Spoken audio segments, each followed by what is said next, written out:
کے چند مضامین دیکھیں۔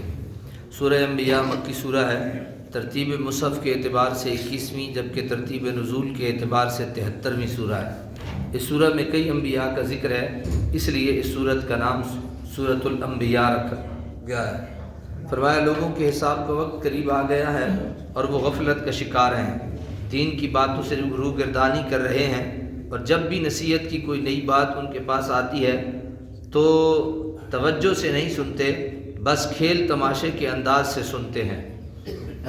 اللہ تعالیٰ توفیق دے دین کی بات سننے کی تو اسے توجہ سے سننا چاہیے۔ اسے کیسے سننا چاہیے؟ توجہ سے سننا چاہیے۔ نبی کو اپنے جیسا بشر قرار دیتے ہیں، قرآن کو جادو، خواب پریشاں، شاعری اور خود ساختہ کلام قرار دیتے ہیں۔ قرآن نے بتایا کہ پہلے رسول بھی حاملین وحی تھے، وہ بھی کھاتے پیتے تھے، یعنی بشری تقاضے نبوت و رسالت کی عظمت شان کے خلاف نہیں ہیں۔ اس کے بعد پچھلی قوموں کے ایک جو کہا جاتا ہے کہ نبی وہ ہمارے جیسے ہیں، ہمارے جیسے بشر ہیں، تو اللہ تعالیٰ نے اس کا جواب دیا کہ پہلے نبی بھی کھاتے پیتے بھی تھے، اللہ کی وحی بھی ان پہ نازل ہوتی تھی، اور وہ پھر بھی کیا تھے؟ نبی تھے، اور نبی کا مقام ایک عام انسان سے اعلیٰ اور عرفہ ہوتا ہے۔ آیت نمبر 22 میں اللہ تعالیٰ نے کائنات کے نظم و ضبط، توازن و اعتدال اور حکیمانہ نظام کو توحید کی دلیل کے طور پر پیش کیا۔ فرمایا اگر آسمان و زمین میں اللہ سے سوا اور معبود ہوتے تو اس کا نظام درہم برہم ہو جاتا، یعنی اگر بفرض محال دو خدا ہوتے اور دونوں برابر اختیارات کے مالک ہوتے تو ان کی تو ترجیحات اور فیصلوں میں ٹکراؤ ہوتا اور نتیجہ کائنات میں فساد اور تباہی کی شکل میں رونما ہوتا۔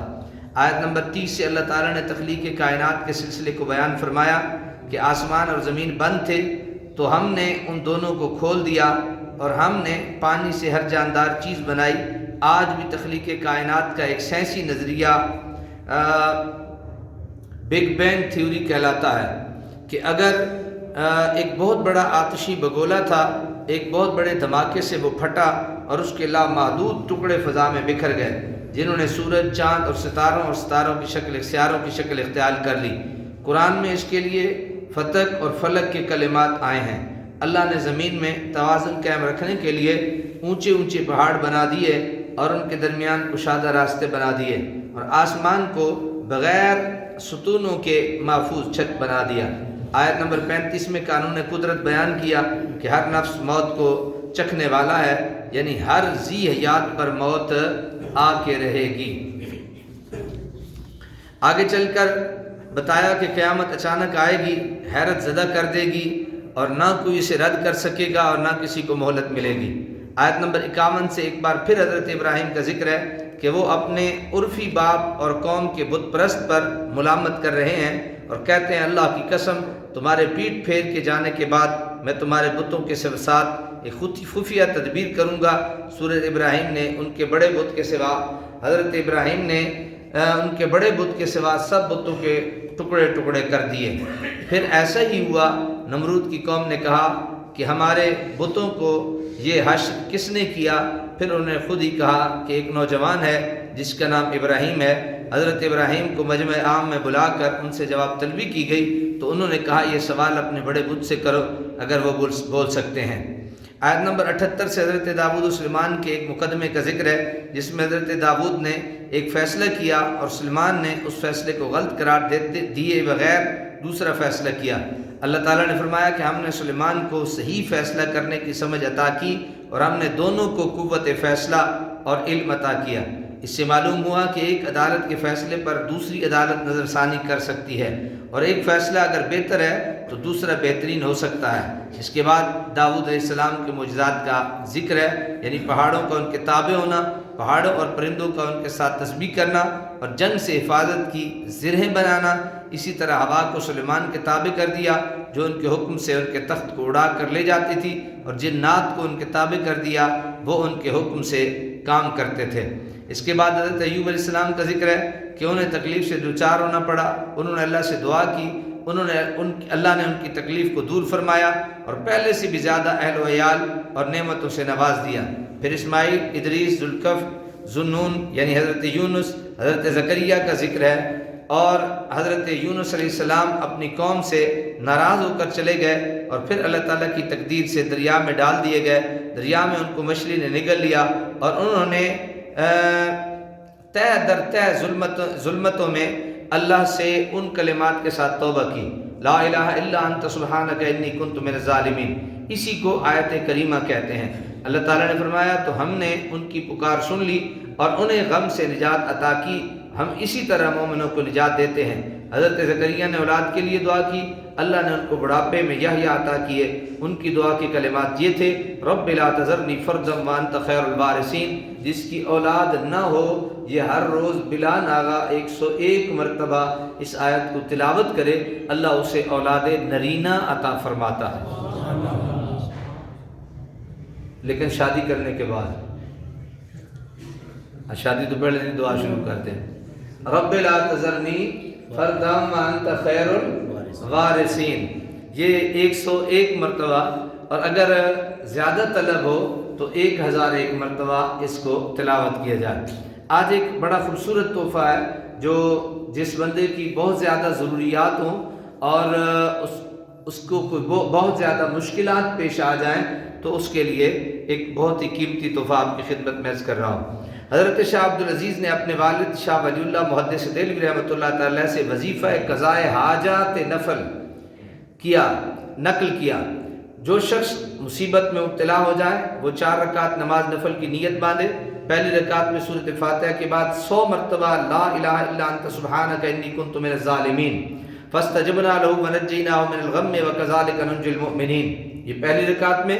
دوسری رکعت میں سورہ فاتحہ کے بعد 100 مرتبہ رب انی مسنی الضر وانت ارحم الراحمین پڑھے. تیسری رکعت میں سورہ فاتحہ کے بعد 100 مرتبہ وافوض امری الی اللہ ان اللہ بصیر بالعباد. چوتھی رکعت میں سورہ فاتحہ کے بعد 100 مرتبہ حسبنا اللہ ونعم الوکیل پڑھے اور سلام پھیرنے کے بعد رب انی مغلوب فانتصر پڑھے. حضرت شاہ عبدالعزیز بیان کرتے ہیں کہ امام جعفر صادق نے فرمایا یہ چاروں آیتیں اسم اعظم ہیں اور ان کے وسیلے سے جو دعا کی جاتی ہے اللہ اسے قبول فرماتا ہے. یہ آج آیت پڑھی تو مجھے یہ بات یاد آ گئی کہ سب سے پہلے ہمیں کوئی بھی کام ہو تو کس کے سپرد کرنا چاہیے.